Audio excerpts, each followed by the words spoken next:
আজকে আমাদের নেতা অতি দ্রুত নেতাকে দেশে ফিরিয়ে আনতে হবে। এই জন্য আমাদেরকে রাজপথে লড়াই অব্যাহত রাখতে হবে। রাজপথের সংগ্রাম কিন্তু আমাদের এখনো শেষ হয় নাই, হয়েছে।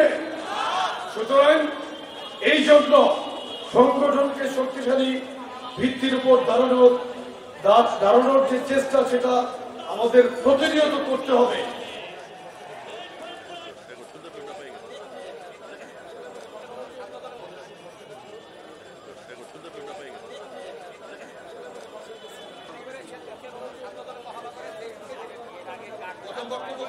বাংলাদেশে আর কোন ছাত্র সংগঠন তাদের কয়েকজন নেতা কর্মী গণ অভ্যুত্থানে শহীদ হয়েছেন এরকম তথ্য বাংলাদেশের অন্য কোন ছাত্র সংগঠন দিতে পারেনি।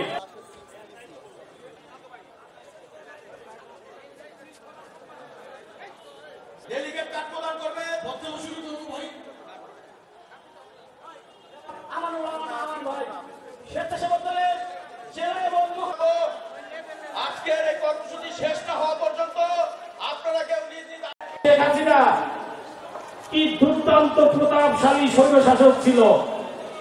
তুড়ি মেরে মানুষ খুন করত, গুম করত, আয়না করে রাখত।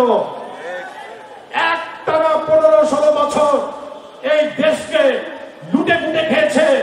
এই দেশে বিরোধী মতের রাজনৈতিক নেতাদেরকে পাখির মতো গুলি করে হত্যা করেছে, গুম করেছে। কোথায় আজ হাসিনা?